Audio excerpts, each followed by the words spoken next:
Lebih edgy lah ya. Lebih edgy, lebih hipster, lebih trendy. Jadi zaman dulu tuh kalau pengen disco atau apa tuh pakaiannya harus pakai jas. Serapi dandy lah ya. Oh, rapi terus duitnya harus banyak. Bukan plat mahal berarti lagunya bagus, tapi ada plat murah lagunya juga bagus gitu. Dan istilahnya mah jangan ngikutin tren, tapi ngikutin hati sendiri yang emang lagunya kali suka aja gitu. Nah, karena bangsa yang besar adalah bangsa yang mengetahui sejarahnya ya. Duh, ini mah antara love and hate relationship. Izinkan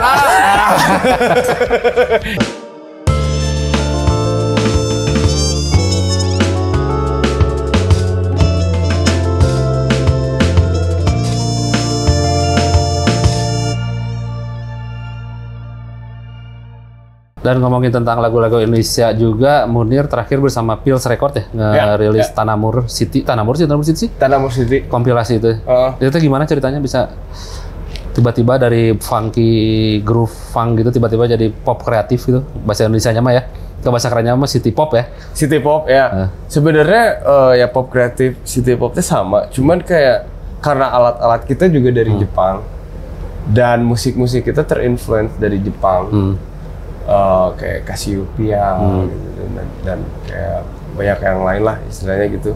Dan mereka tuh biasanya produser Indonesia teh pengen kayak niru lah gitu sebenarnya, dan cocok aja gitu. Dan itu rata-rata hampir semua lagunya di situ tuh lagu-lagu yang niru city pop lah, dan si aransemennya lah gitu kayak lebih gimana ya, lebih glamor dikit gitu. Tapi si idenya sendiri tiba-tiba pengen ngerilisin itu teh gimana sih? Kompilasi dalam bentuk piringan hitam lagi, 12 in lagi. Sebenarnya karena ini ya susuk apa demand aja sih, karena sekarang plat Indonesia sendiri harganya udah hampir nggak masuk akal gitu, dan kita coba kerjasama dengan label luar dan label lokal juga gitu, dan akhirnya lisensinya beres dan ya terjadilah itu. Dan sebenarnya bukan apa ya pengen ngenalin lagi, tapi istilahnya dengan harga yang reasonable lah ya. Ya reasonable, dan itu tuh istilahnya mah kalau di dunia plat dunia piringan hitam mah paket hemat lah. Jadi semuanya ada kompilasi dan kita remaster lagi gitu. Ada berapa lagu sih Tanamur? Ada 9. 9 dari berapa lagu itu yang dipilih? Dari banyaknya. Dari banyaknya lagu yang ada di Indonesia gitu. Yang masuk ke Munir sendiri ada berapa lagu dulu? Nyampe berapa? 100 ada nggak sih? 100 ada, bahkan 200. 200. Yang akhirnya memutuskan untuk menjadi 9 itu gimana milihnya? Dari 200 itu? Didengerin satu-satu berarti itu? Jadi gini, itu mah selera sih sebenarnya. Selera dan ya pengetahuan aja. Jadi ya kalau sering-sering dengerin lagu, pasti seleranya bakal berubah. Ketika ya istilahnya mah dengerin lagu dan itu teh ya sesuai selera yang ada di si lagu itu, dan influence dari city pop atau istilahnya pop kreatif, ya pilihnya yang dekat dan istilahnya mah yang orang belum pernah dengar. Dan kita nggak mau lagu yang terkenal romantisasi lagu Indonesia yang lama sebenarnya. Lebih edgy lah ya. Lebih edgy, lebih hipster, lebih trendy gitu istilahnya, kayak pengen coba. Dan apa namanya, visualnya juga pengen lebih kayak Indonesia banget. Tapi kesulitannya apa sih dulu teh dari itu teh kan lagu-lagu lama. Cara yang kita tahu sendiri kalau orang Indonesia teh terhadap dokumentasi itu agak-agak susah ya. Mendokumentasi sesuatu itu ada kesulitan sih ketika harus memilih, bukannya memilih, jadi mendapatkan file tersebut. Capek. Banyak banget sih kayak emang orang ya nggak mau ini sih, kayak sebenarnya jadi zaman dulu tuh banyak kayak istilahnya rekaman label yang istilahnya cuman jual lepas gitu, kayak nih Mas Mano dikasih rumah tapi bikin satu album. Jadi lepas lepas beres. Tapi si record labelnya nggak tahu kemana atau apa. Dan yang paling susah itu cari si original masternya biasanya. Dan orang sini tuh entah kenapa suka lupa gitu. Padahal apapun yang kalian buatnya mending simpan aja gitu, meskipun meskipun mau sejelek-jelek apa, sehancur-hancur apa, itu tuh emang harus disimpan, dikasih kardus tulisan apa gitu, ya emang harus lebih kayak agak sedikit OCD sih gitu. kudu kayak lebih menghargai diri sendiri juga sih, kayak karya-karya gitu. Dan bukan untuk cari uang sih sebenarnya, harusnya mikirnya. Dan zaman dulu mungkin ya gitu ya, menurutnya emang agak susah juga. Ya jadi kesulitannya itu, belum lagi lisensi kadang orangnya susah dicari, kadang labelnya udah nggak ada, terus istilahnya ada artisnya mintanya kayak uangnya segede gitu kayak. Dan itu sih beberapa yang ada masalah di dunia industri musik lah ya di dunia musik lama lah gitu, kayak pengen dikembangin lagi untuk di reissue, di repress lah istilahnya, dibikin ulang gitu. Dan itu yang menjadi masalah di Indonesia sendiri. Dan ya solusinya mulai kumpulin aja, rapihin aja gitu, bereskan gitu. Berarti termasuk mengarsipkan karya-karya ya? Ya, seorang Munir teh. Arsipnya paling penting. Soalnya jadi gue tuh terinspirasi dari orang Jepang aja sih, maksudnya kuil orang Jepang sebenarnya semuanya ditulis ada gitu. Jadi ada cerita, dan itu teh seru aja gitu. Dan ya nambah kayak istilahnya nambah wawasan buat orang Jepangnya sendiri gitu. Dan kita teh suka lupa itu teh, kayak jangan pernah ninggalin artefak aja gitu. Itu teh sepenting nggak pentingnya, itu teh perlu gitu. Karena bangsa yang besar adalah bangsa yang mengetahui sejarahnya ya. Oke, ngomongin tentang pengarsipan juga, tadi selain lagu, Munir juga pernah ngerilis buku ya, yang menampilkan logo-logo record. Ya. Itu gimana kepikiran bikin kayak gitu, logo record dari zaman dulu gitu? Sebenarnya ada gua teh emang dari dulu tuh beli plat, terus lihat si baik ini latar belakang dulu ya. Kayak emang suka lihat istilahnya artworknya lah, artworknya sendiri. Jadi terinspirasi untuk kayak membuat sesuatu yang sama dengan musik tapi dengan beda yang lain. Dan gue juga teh graphic design juga gitu, dan istilahnya mencoba untuk jadi referensi arsip label-label Indo teh bagus gitu desain-desainnya. Jadi kayak kalau mau bikin istilahnya logo brand di Indonesia gitu, menjadi referensi aja buat desainer yang lain. Dan untuk menambah wawasan juga gitu, kayak oh berarti teknik orang Indonesia teh gini gitu, atau enggak kayak visual orang Indonesia teh dulu teh gini juga gitu. Dan idenya itu, dan untuk ngumpulinnya juga karena dari SMP ngumpulin plat, jadi ya udah aja di scan terus ini ulang lah istilahnya, di layout ulang, dan pengen pengen sesuai dengan yang ada di Indonesia. Dan di buku itu tuh pakai kertas berwarna, pakai AVS berwarna. Kenapa? Karena dulu teh itu teh dipakai buat fotokopi sebar-sebaran gitu di Indonesia teh. Kayak aku puntur naon gitu ya, biasanya berwarna kan sedot gitu. Tinja. Sedot tinja. Sedot dosa bisa tuh. Bisa. Itu terus kayak gitu, dan itu tuh jadi salah satu ya istilahnya kayak brand Indonesia juga lah. Bahwa kita teh emang dari dulu pakai yang murah dan untuk menyebarkan informasi aja gitu. Dan ya gitu. Ya karena Munir juga beririsan dengan maksudnya karya-karya zaman dulu. Katanya sempat ketemu sama maestro juga ya, sama guru, sama Faris RM. Itu kenapa bisa ketemu mereka tiba-tiba? Generasinya sangat beda gitu gapnya. Ngobrolin apa betul? Banyak sih. Ngobrolin kayak dulu kayak gimana bikin lagu dulu, gimana itu tuh suasana kalau lagi party gitu zaman dulu. Dan rata-rata beda ya dengan zaman sekarang gitu kayak. Jadi zaman dulu tuh kalau pengen disco atau apa tuh pakaiannya harus pakai jas, serapi dandy lah ya.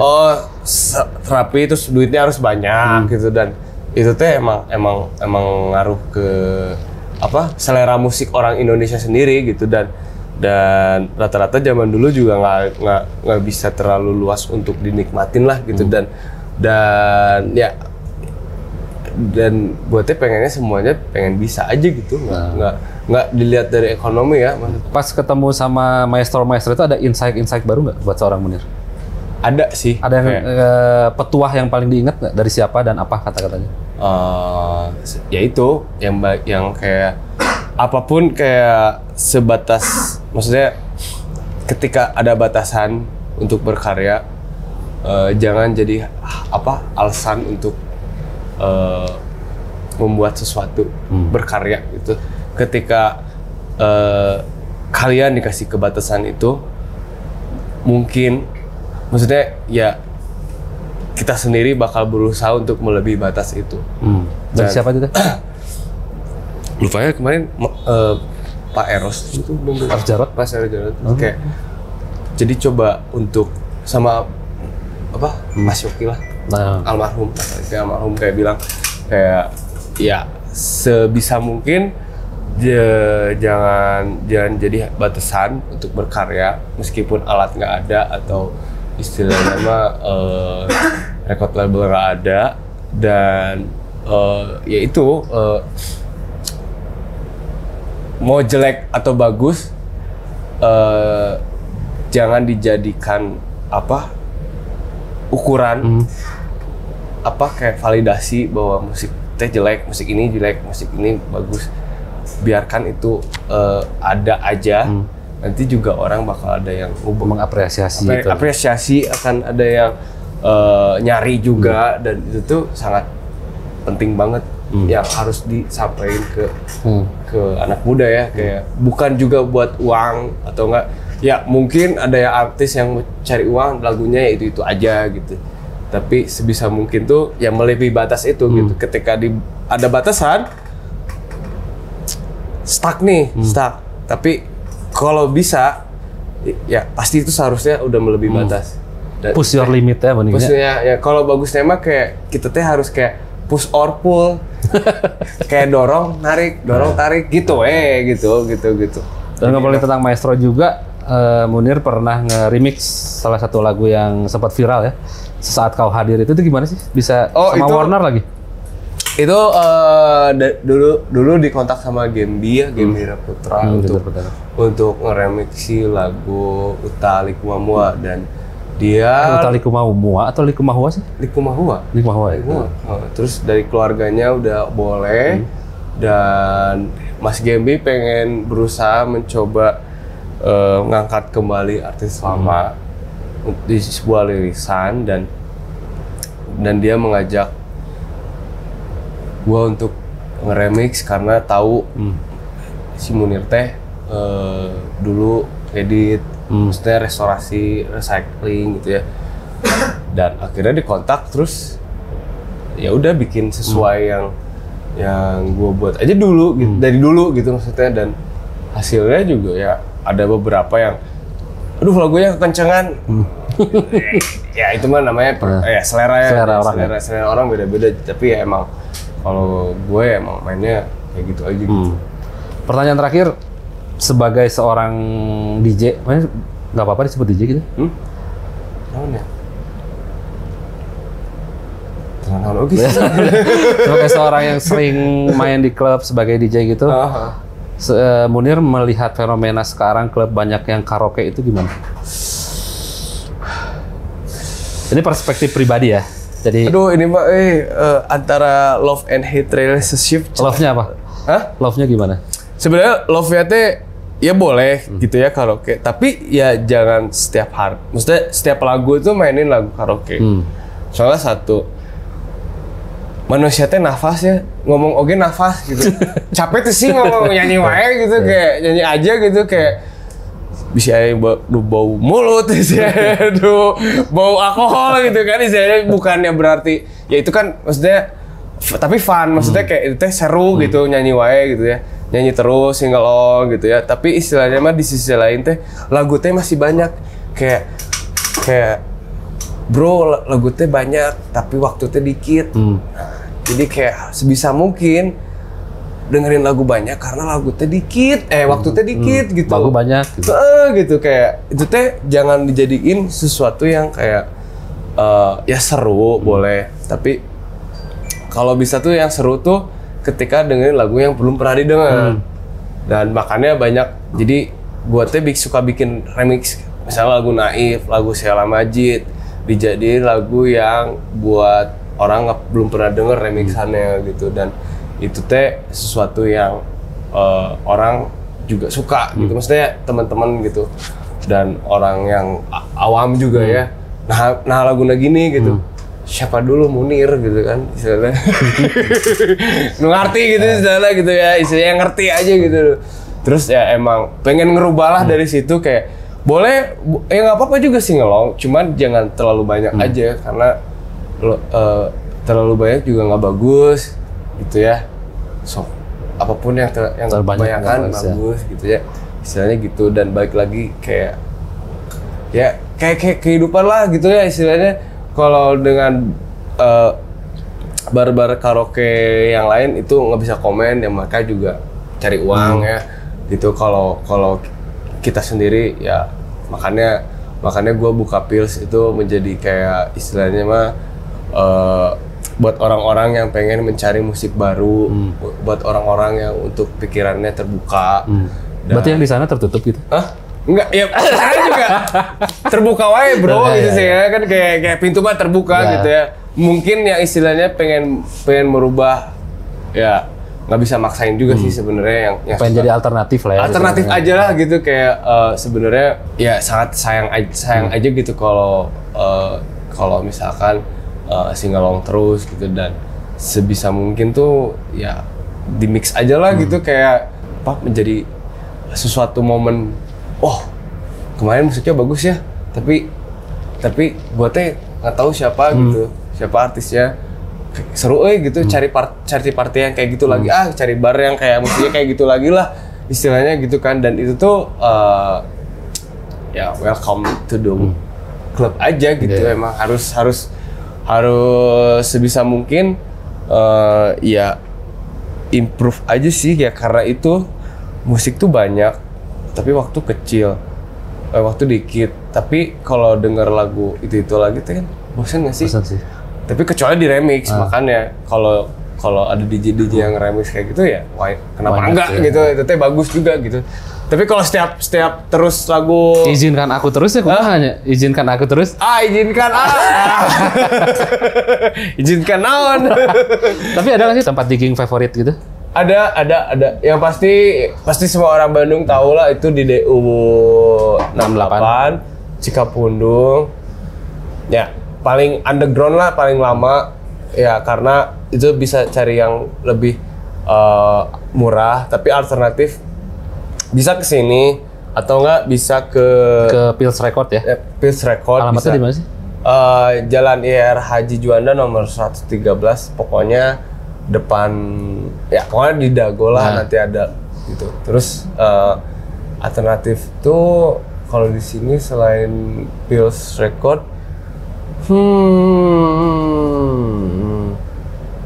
ya paling gitu sih. Biasanya itu sih, karena sering ke sana gitu, dan ada murah juga, dan gue sendiri teh bukan plat mahal berarti lagunya bagus, tapi ada plat murah lagunya juga bagus gitu. Dan istilahnya mah jangan ngikutin tren, tapi ngikutin hati sendiri. yang emang lagunya kali suka aja gitu. Nah, itu dia. Kayak Quote Munir 2023. ini mah aku banget lagunya, ya kenapa enggak gitu. Dan, meskipun kata orang jelek juga deh. Ya kenapa enggak gitu, dan orang cuman bisa ngomen, ya udah kenapa, tapi kayak ya komen bisa diserap lagi atau enggak bisa dibuang aja gitu, kayak ya emang jadi apa buat memperbaiki diri sendiri juga gitu, dan ya tingnya ngomong naon gitu. Next agenda dari Munir bakalan bikin apa? Rilis apakah? Bikin apa? Buku apa lagi? Buku ada logo Indonesia, banyaknya label-label dari kaset dangdut, dan orang juga jarang appreciate dangdut. Cuman ya gue sendiri juga nggak main dangdut, cuman kayak istilahnya apresiasi aja dari situ. Dan di situ desain-desainnya juga orang lain bikin gitu, istilahnya, wah Iman niat gitu ya bikin kayak gini teh gitu, bagus gitu. Dan itu mungkin April atau enggak tahun inilah istilahnya itu. Terus si Pil sendiri bakal nge-reissue lagi kompilasi. Kita bakal buat kompilasi buat istilahnya hemat buat orang lain juga gitu, kayak pengen ngumpulin plat tapi lagunya enak cuma satu. Nah itu solusinya, kita bikin kompilasi jadi orang tahu lah gitu mau beli budget segini gitu. Jadi itu agendanya. Terus agendanya insya Allah tahun depan atau enggak akhir tahun ini ke Eropa aja sih, kayak pengen tahu aja gitu. Jalan-jalan atau tour ke Eropa? Insya Allah tour, pengen mencoba culture. Kalau gitu, terima kasih Munir atas waktunya. Cek dulu, biar kayak orang-orang. Terima kasih atas waktunya. Kalau mau tahu tentang Munir, silahkan di follow Instagramnya @munireng ya. @munireng atau enggak ya Pils Record. Kalau enggak Pils Record, Pils Record disatuin berarti. Pils.record. Pils.record ya. Jangan lupa di subscribe, di komen dan juga dikasih like. Komennya tentang Munir boleh, dan di follow Instagramnya @journals, dan juga dikunjungi www.journal.com untuk mengetahui informasi-informasi terkini dari dunia gaya hidup, dunia lifestyle. Dan sekian dari saya, terima kasih dan sampai jumpa.